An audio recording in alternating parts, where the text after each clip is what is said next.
Okay, so you guys have been sending in some really interesting stuff about Social Security, and particularly a lot of questions about SSI, Yeah, it seems like which we've talked about before. we have. Yeah, there's always a lot of questions surrounding SSI, especially with all the kind of recent developments and Right, and with so many people relying on it, like we need to do a deep dive into this stuff. So that's exactly what we're going to do. We're going to unpack what SSI is and also make sure that everybody's got the latest info about the April 2025 payments. it's a good idea because there's a lot of people who might be eligible and don't even realize it. Right. And the updates are, it's important to stay on top of those. Absolutely. So let's start with like the real basic question. What is SSI, really? Okay, so SSI stands for Supplemental Security Income. It's a program that's run by the Social Security Administration, the SSA. And basically, it gives monthly payments to people who have limited income and resources and who are either 65 or older, blind, or have a disability that qualifies. Right, so kind of like a safety net for folks who really need it. Yeah. And it's not limited to older adults, right? Yeah, no, that's a good point. Children can get SSI too if they have a disability or they're blind.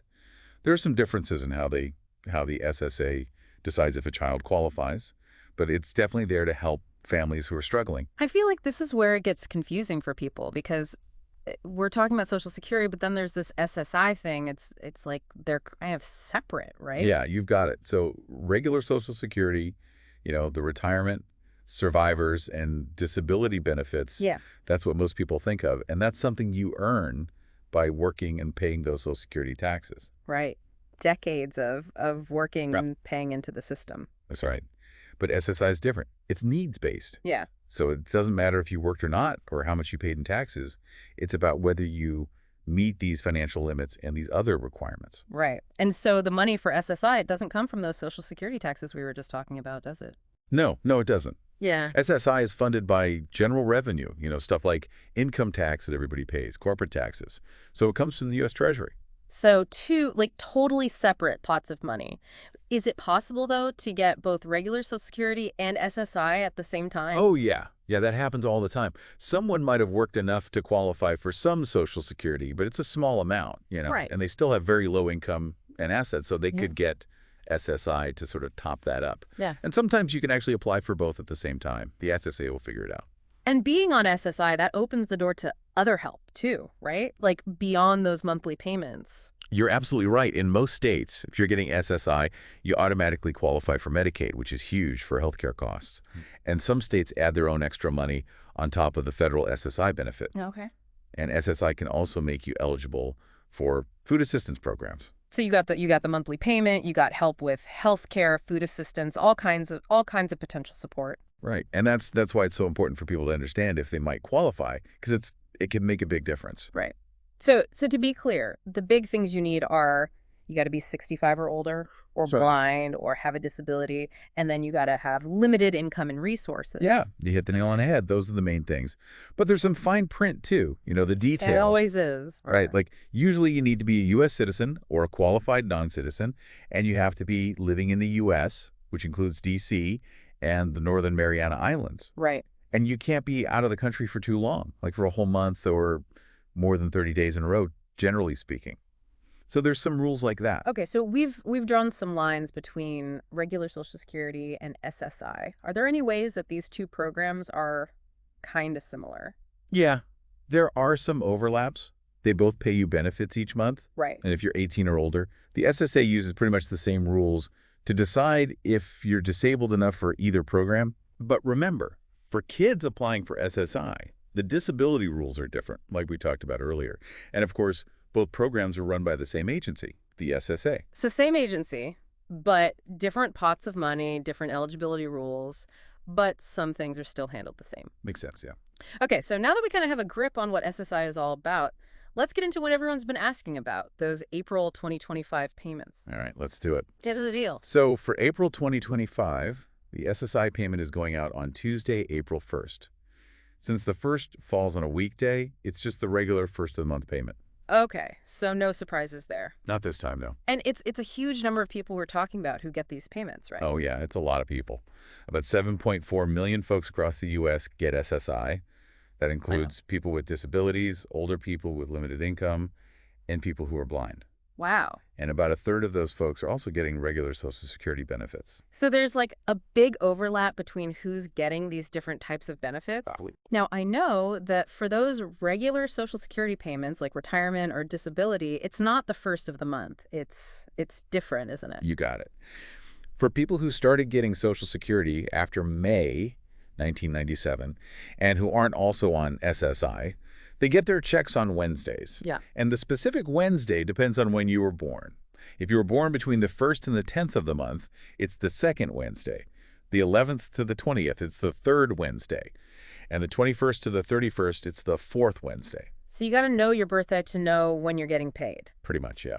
But what if you started getting Social Security before May 1997, or if you're getting both Social Security and SSI? Ah, good question. In those cases, your SSI payment usually still comes on the 1st of the month. Okay, so it can get a little complicated depending on everyone's situation. Yeah, the Social Security rules, they definitely have their quirks. Looking ahead at the rest of 2025, it looks like the SSI payment isn't always on the first of the month. Yeah. There are some months where it moves around, right? That's right. Because of weekends and holidays, they have to adjust the schedule sometimes. Like in May, people are actually going to get 2 SSI payments. The first one is on Thursday, May 1st, which is the regular May payment. But then, because June 1st falls on a Sunday, they're making the June payment early on Friday, May 30th. Oh, wow. So 2 payments in May, but then no payment in June. That's a pretty big gap. Yeah, exactly. So people need to be prepared for that when they're budgeting. For sure. Are there any other months where this happens in 2025? Yeah, there are a couple more. In August, the regular payment's on Friday, August 1st, and then the September payment comes early on Friday, August 29th. So no payment for September itself. Oh, okay. And then the same thing happens in October. The October payment is on Wednesday, October 1st, and the November payment comes early on Friday, October 31st. So again, no payment in November.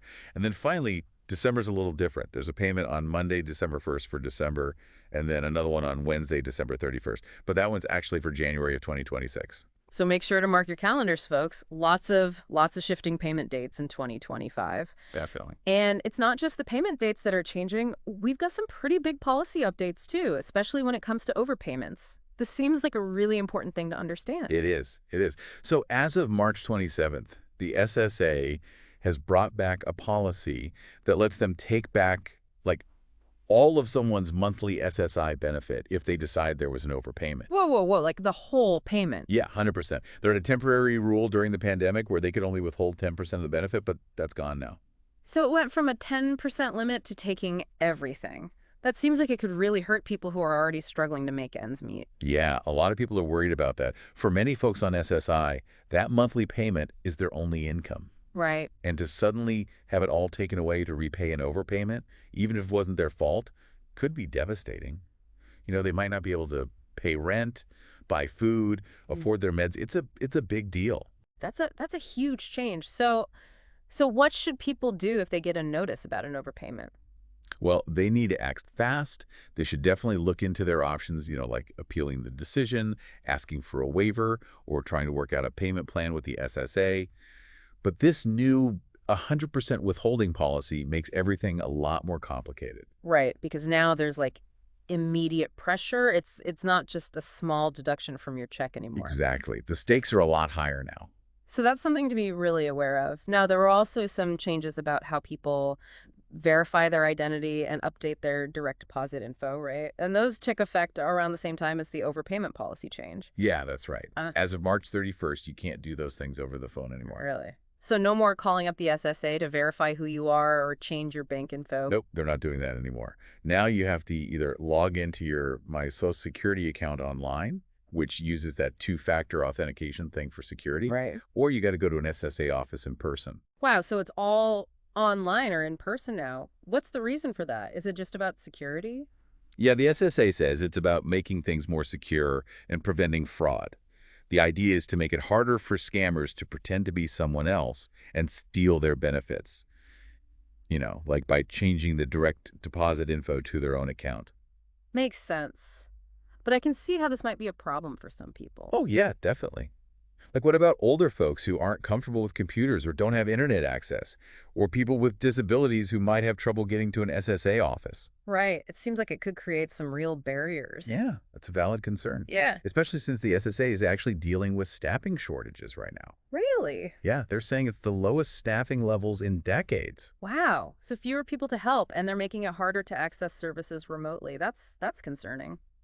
And there's even talk about closing some SSA offices. So if you need to see someone in person, it might be even harder soon. It could be, yeah. And there are reports that these new rules are going to hit families with kids on SSI particularly hard. How so? Well, kids can't have their own online accounts, obviously, so the parents have to handle everything, and if they're not tech savvy or have limited internet access, it's going to be a struggle. And it's going to be even harder for people who were already struggling with technology before all this happened.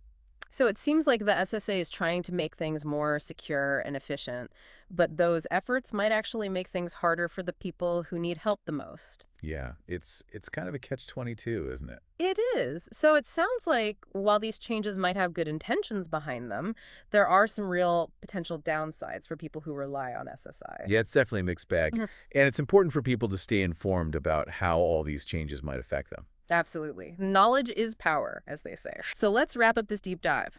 We've covered what SSI is, who qualifies, and we've gone over the April 2025 payment schedule. But we also need to remember those big policy changes we talked about, like the 100% benefit withholding for overpayments and the new rules for verifying your identity and updating your direct deposit info. Yeah, those changes are a big deal, and they could really impact people's lives, so it's not enough to just know when your check is coming. Right, you got to understand the whole picture. Exactly. So everyone listening, do yourselves a favor, go online and check out that full 2025 SSI payment schedule. Have those dates handy so you can budget properly. And it's never been more important to stay up to date on the latest news about SSI and any changes the SSA makes. It's really the best way to protect yourself and make sure you're getting everything you're entitled to. So true. Knowledge is power. Thank you so much for joining us for this deep dive. It's been really insightful. My pleasure. Thanks for having me. And to all our listeners, stay informed, stay engaged, and we'll see you next time. Take care, everyone.